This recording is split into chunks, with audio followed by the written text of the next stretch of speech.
These drums rock.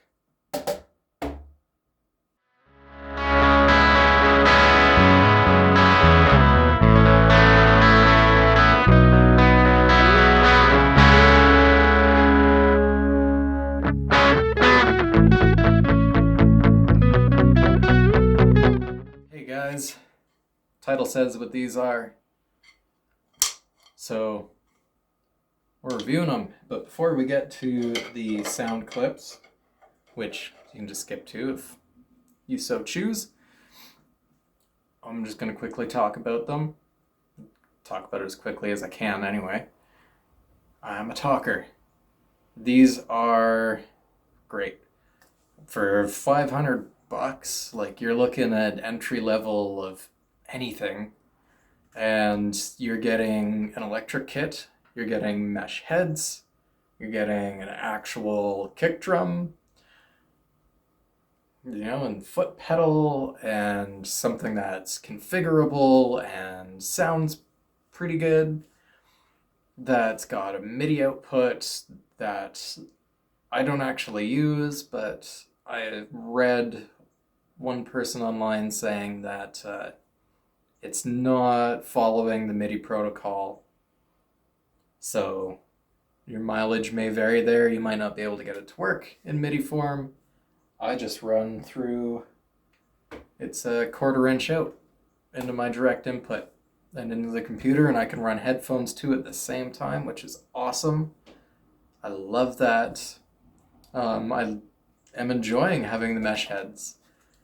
They're more of a compromise between the super springy rubber that you get up here style of pads and an actual acoustic drum head.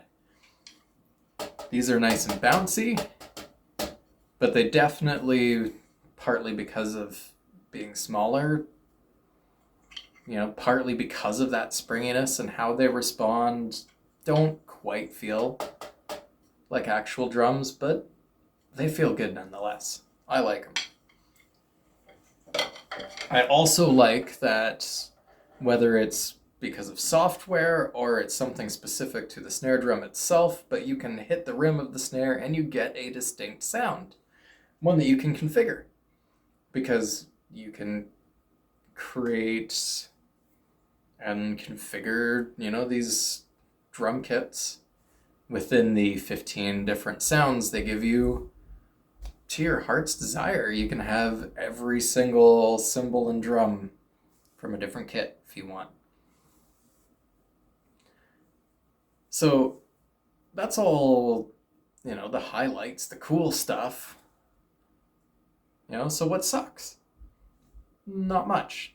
I wouldn't really say anything sucks per se, outside of the normal issues you run into with an electric kit.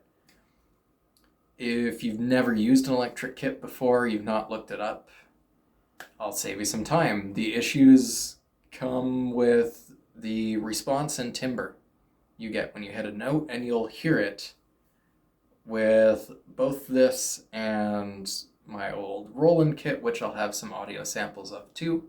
Maybe in a different video, maybe in this one. Haven't decided yet. We'll see how long it is. But what that means is, if you're just doing, or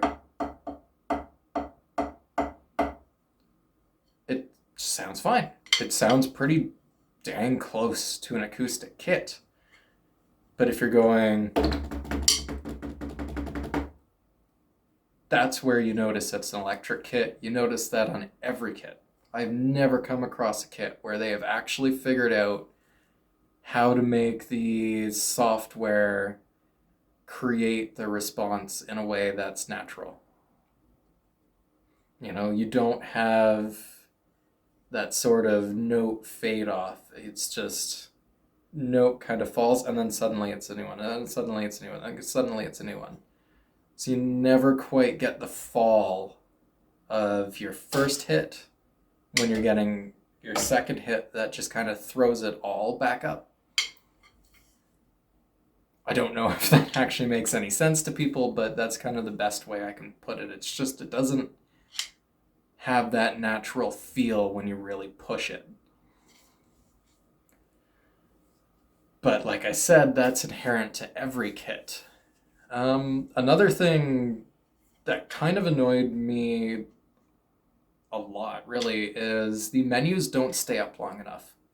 I'd really like to see Donner do a firmware update with this, because it would be nice to get into a menu and have a second to actually, because you only get like a second, maybe two. Let's be generous and say the menu stays up for 2 seconds, and then it goes back to the default screen. And you're pushing the same buttons. They're combination buttons. I have no issue with that. There's nothing wrong with multi-purpose buttons. That's good software design if you're utilizing, your buttons for multiple functions in ways that make sense. And that mostly happens here.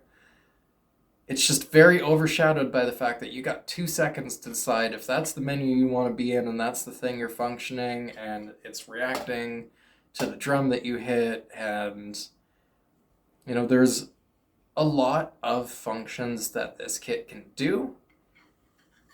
And I'd also like to see in a software update maybe some more drum sets or something added, because there's a lot of overlap between the kits. I don't necessarily know if you'd call this good or bad. It's up to you. My Roland kit had 15 sounds. This has 15 sounds. The Roland was, a few similar. 6 or 7 of them were vaguely the same kit, just sort of, different tunings. But when it was different, it was very different. Whereas this feels more like 15 variations of the same kit. Some of the cymbals are very different, the rides are very different, but overall, and I think the other issue too is the first kit is the one that sounds the best. All of the drums and cymbals in the first kit, in my opinion, are the ones that sound the best. They sound the most natural. And with the reverb set to setting 0, which is pretty much off, is the best sound.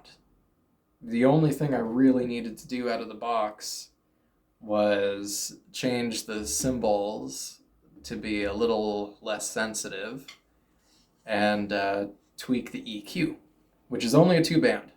That's another thing I'd like to see updated in the software. 3-band EQ would be great. I feel that's necessary at a minimum for anything. But again, considering the price, considering the value, yeah, you're not going to get perfect.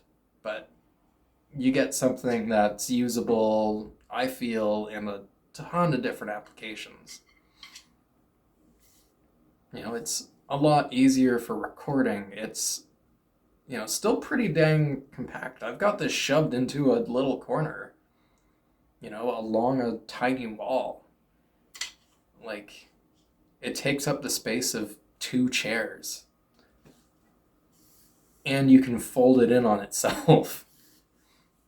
Now, that doesn't work out as nicely as I would like it to. You need to do a bit of work for that. So that might be something you'd do if you're, say, a club owner who is using this as your house kit, but you only have bands maybe 2 nights a week. So after the second night, you loosen some stuff up, you push the sides in and have your drums pushed up against the wall, and then, a few days later you pull it all out again, or you have the bands do that, because that's probably what a club owner would do. So yeah, I think all round you're getting a good kit. It's understandable where, there's the less desirable features of it. And again, on the sound quality front, compared to my Roland, it went down the path of this sounds too perfect, so it can't be real. Whereas this sounds a little rougher, which makes it kind of more authentic, but also sounds like you weren't recording it with the absolute best of microphones. I like that. It produces a more authentic feel. I want my music to kind of sound like it was made not professionally. I want something that will sound good, that isn't going to make your ears bleed just because it's not mixed properly or whatever, or the guitars sound horrible. But I don't want it to sound super polished, recorded in a multi-billion-dollar studio. I want it to sound more authentic. And this kind of does that. But if you kick in the reverb, it's gone. It sounds totally fake, really digital. That is probably my biggest knock against this. Is its built-in reverb is junk. Don't use it. Don't use it. Use software for it in post-processing. Run the 1/4 inch out into a reverb pedal on the way into your direct input. Just don't rely upon the reverb built in this, because it takes away any authenticity. Maybe it's just because I use pretty good headphones, like the AKG K7XX, the Hi-Fi Man HE4XX, or more commonly with my music equipment, I tend to use the Sennheiser HD558s, because they're just easier to drive, more pleasant, a little warmer. But with all of those, and you kick in the reverb, these don't sound authentic. So I would really like to see a software update with better reverb, more EQ, longer or configurable menu times, and more kits. And really, considering the biggest negatives of this can be fixed by software, that's awesome. If Donner wants to invest the time, they can make what's already, in my opinion, the best budget option for any kind of drum set. I think that with the acoustic drum sets that would be comparable to this, if you're in the use case scenario that calls for one of those, you're probably going to still be able to get use out of this. And I am not a person who thinks you absolutely need to play on an acoustic kit. Electrics don't sound the same, they don't have the same response, they don't have the same feel. But you can still learn all the same tricks, you can still get your skills all the same, you can still do some fancy stuff. You've arguably got to be cleaner with your drumming, even. So, yeah. Enjoy the sound clips, guys.